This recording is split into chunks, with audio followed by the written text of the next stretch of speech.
सही सब बाबा सब दोस्तों की मेहरबानी जो आप तशरीफ़ लाए। जैसे कि आप सबको पता था कि नॉमिनेशन पेपर भरे गए थे 2 दिन पहले और आज 22 तारीख है और आज हमारी स्क्रूटनी थी पेपर्स की। मेरे साथ हमारी पार्टी से 2 और दोस्तों ने नॉमिनेशन पेपर भरे थे, गुल मोहम्मद जखरानी साहब और आजिज़ दामरा साहब। हम तीनों के नॉमिनेशन पेपर आज एक्सेप्ट हो गए। मैं अपने लीडरशिप का फिर से शुक्रिया अदा करना चाहता हूं कि मुझे उन्होंने अहल समझा कि इस हाईएस्ट फोरम में मेरी भी आवाज़ सुनी जाए और इस आला इदारे में हम अपने अपने सूबों की हिफाजत का जिम्मेदारी से किरदार अदा कर सकें। नारे भुट्टो वज़ीर-ए-आज़म बिलावल, वज़ीर-ए-आज़म बिलावल, वज़ीर-ए-आज़म बिलावल, वज़ीर-ए-आज़म बिलावल। बस मेरी जान बस। अब वो हकीकत हाल तो यही है कि इन अदारों का जो कुछ हशर किया जा रहा है उस पर ज़रा गौर करने का मौका मिलेगा, सोचने का मौका मिलेगा और कुछ करने का मौका मिलेगा। हम हैं कॉन्स्टिट्यूशन के रखवाले, हम कॉन्स्टिट्यूशन बनाने वालों में से हैं, हम उसको सही तर्ज पे ले आने वालों में से है 18वीं तरमीम के थ्रू। अब ये भरपूर कॉन्स्टिट्यूशन है जिसका हमने प्रॉमिस किया था 1983 में। हमने प्रॉमिस किया था, कौम से प्रॉमिस किया था कि हम इस आइन को असल शक्ल में लाने की कोशिश करेंगे। उसमें हमें इतने साल लगे वो अपनी जगह पे, लेकिन हम कामयाबी ज़रूर हमें हासिल हुई है। हमने सारी असेंबली के थ्रू नेशनल कंसेंसस बनाकर जिसने ऑप्ट करना था उसने कोई कंट्रीब्यूशन नहीं की, क्योंकि वो जमात उस वक़्त 2008 की इलेक्शन से बायकॉट कर गई थी। एक जमात थी जिसका नाम पीटीआई है, वो बायकॉट कर गई। हमने उनको कहा कि भाई इसमें अपनी मारूज़ात दो, अपनी इनपुट दो, हम उसको सोचेंगे। सिर्फ पॉलिटिकल पार्टीज़ की बात नहीं है, जनरल कौम के लिए इन्विटेशन थी कि वो उसमें दे सकते हैं अपनी इनपुट, लेकिन उन्होंने नहीं दी। और उस वक़्त न देने के बाद अब वो मुख्तलिफ औकात कार पे कुछ न कुछ बोलते रहते हैं, अवाम के आइन के साथ छेड़खानी करते रहते हैं। ये सरासर उन्हीं की तरफ से ज़्यादती है। अगर उन्होंने कुछ कहना था तो उस वक़्त कहते। अब एक दफ़ा कानून बन गया है, आइन बन गया है, तो फिर बेसिक आइडियाज़ कानून की और तरमीम के, वैसे भी इनके पास 2/3 मेजॉरिटी नहीं है, तो ये खामखा एक खुलबली मचाने के लिए कभी कभी बोल लेते हैं, लेकिन हमने सब ने इस कौम ने मिलकर मुकाबला करना है और अल्लाह करेगा पाकिस्तान हमेशा जमहूरी रहेगा। पाकिस्तान के जमहूरी इदारे को कोई पामाल नहीं कर सकेगा और हम कौम और तरक्की कर सकेंगे। Thank you. सीएम साहब ये बताएं। जी। बिस्मिल्लाहिर्रहमानिर्रहीम। सबसे पहले तो मैं निसार अहमद खोड़ो साहब को, आजिज़ दामरा साहब को और गुल मोहम्मद जखरानी साहब को मुबारकबाद देता हूँ। पार्टी ने इन्हें नॉमिनेट किया और इनकी नॉमिनेशन फॉर्म्स एक्सेप्ट हुए। इंशाअल्लाह ताला निसार खोड़ो साहब जैसे इफ़ेक्टिवली सूबाई असम्बली सिंध में सिंध के लोगों की नुमाइंदगी करते हुए, चाहे वो अपोजिशन में हो, चाहे गवर्नमेंट में हो, चाहे स्पीकर हो असम्बली के, अपना किरदार अदा करते रहे हैं। इसी तरीके से मुझे पूरा यकीन है कि निसार अहमद खोड़ो साहब सेनेट में अपने कॉन्स्टिट्यूएंट्स यानी सिंध के लोग, सिंध असम्बली के मेंबरान जिनको सिंध के लोगों ने चुना है, उनकी आवाज़ ये फेडरेशन के हाउस में पहुंचाएंगे और वहाँ पे सिंध के हक़ों की बात करेंगे। मैं उसके साथ साथ ये मौका है तो एक और चीज़ आपसे शेयर पहले भी कर चुका हूँ, दोबारा करता हूँ। इंशाअल्लाह ताला 27 फरवरी से जनाब बिलावल भुट्टो ज़रदारी साहब, ये सारी जो नाइंसाफ़ियाँ लोगों के साथ हो रही हैं, ख़ास तौर पे जो वफाकी हुकूमत ने एक महंगाई का तूफ़ान, एक बेरोज़गारी इस मुल्क में बर्पा की है, जिस तरीके से कवानीन बदले जा रहे हैं ताकि लोगों को सप्रेस किया जाए, इन सब चीज़ों को लेके लोगों के पास जा रहे हैं और लोगों से ये दरख्वास्त है कि इस जालिम हुकूमत, इस नाअहल हुकूमत, इस सेलेक्टेड हुकूमत से छुटकारा हासिल करें। और मैं इस फोरम की मदद से आप सब मीडिया वाले सामने आपसे दरख्वास्त करूँगा कि जो 27 फरवरी से लेके और 8 मार्च तक चेयरमैन बिलावल भुट्टो जरदारी साहब का ये प्रोग्राम है, उसमें हुकूमत के जो हथकंडे होते हैं ना, अब पता नहीं कल किसी और को उठा लें और सारी मीडिया फिर उसकी तरफ लग जाए। तो ये जो असल मसाइल हैं मुल्क के साथ पेश किए हुए, जिनको बिलावल भुट्टो जरदारी साहब आगे लेके जा रहे हैं, उनको लोगों तक पहुंचाने का आपका फ़र्ज़ है। और मैं आपसे रिक्वेस्ट करूंगा कि और जगह डाइवर्ट ना हो और अब से लेके चेयरमैन बिलावल भुट्टो जरदारी साहब जो पैगाम लेके, जो मैसेज लेके, जो लोगों का ही मैसेज है, उनसे सलाह मशवरा करते हुए सिंध और पंजाब से गुजरेंगे और फिर बलूचिस्तान, खैबर पख्तूनख्वा, गिलगित बल्तिस्तान और आज़ाद कश्मीर के लोग भी उन्हें ज्वाइन करेंगे इस्लामाबाद में, पिंडी में।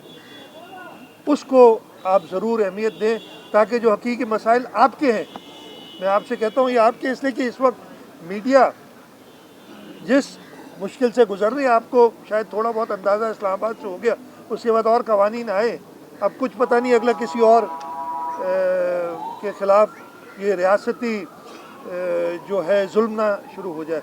इसलिए मैं आपसे दरख्वास्त करूँगा कि 27 फरवरी से चेयरमैन साहब की जो ये लॉन्ग मार्च है उसमें आप भरपूर शिरकत करें। और ये बताइए एनएफसी के मद में जो आपकी कटौती, इसके बाद मेरा सवाल ये है कि शेख रशीद कहता है कि कराची के थाने रेंजर्स के हवाले कर दिए जाएंगे। इस सिलसिले में हम मुराद अली शाह को भी कहेंगे, अगर वो कहेगा तो हम रेंजर्स के हवाले थाने करेंगे। जब कहेगा तो देखेंगे। अच्छा, मतलब टीवी पे कहने की बातें नहीं होती ना, मैं भी टीवी पे जवाब नहीं दे सकता हूँ।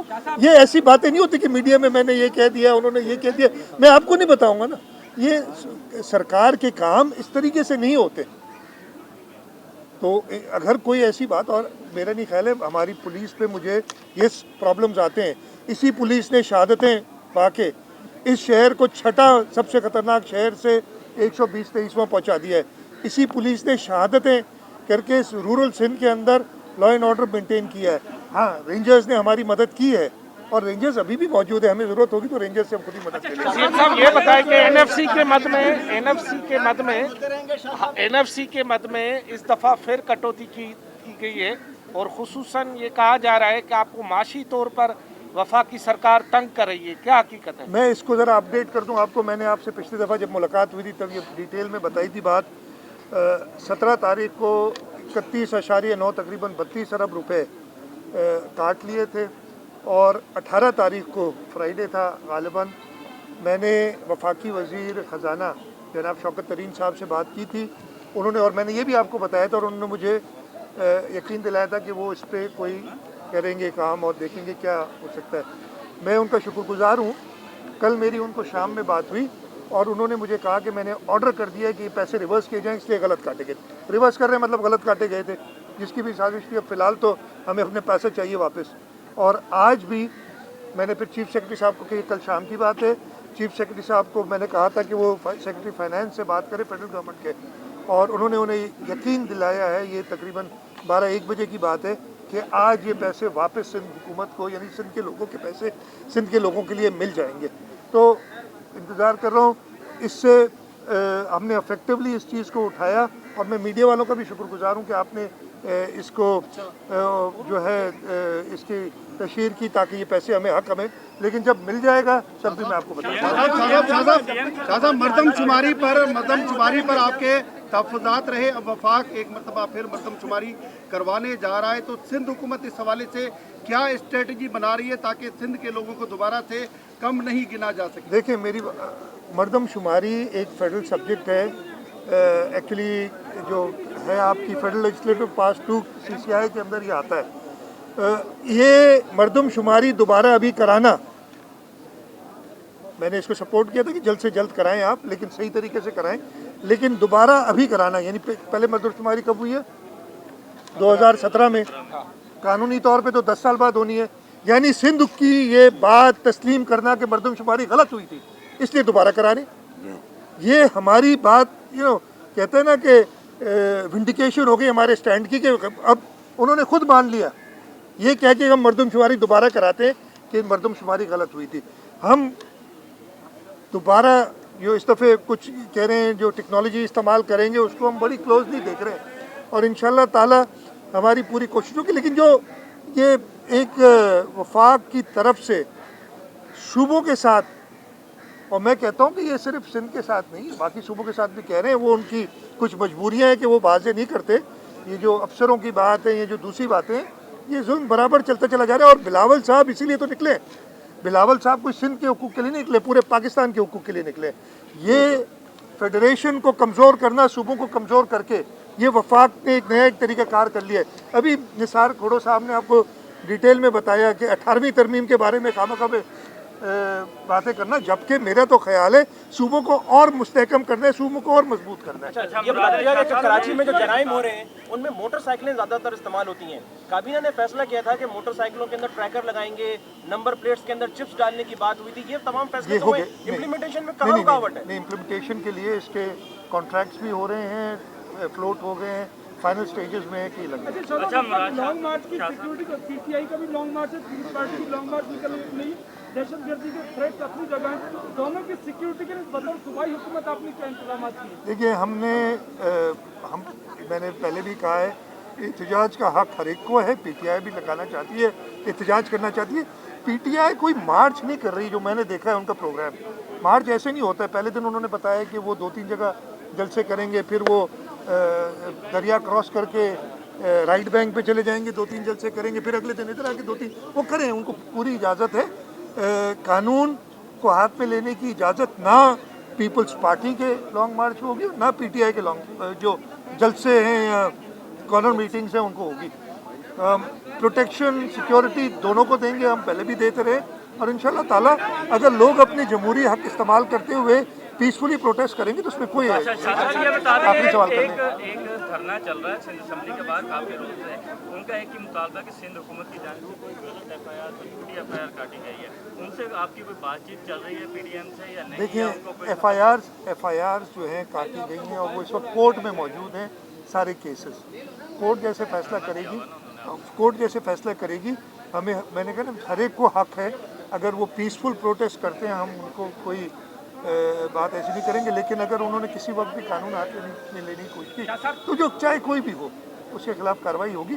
बाकी उनकी जो अगर कोई जायज़ ग्रीवेंसेस है उन पर हम बात कर लेंगे।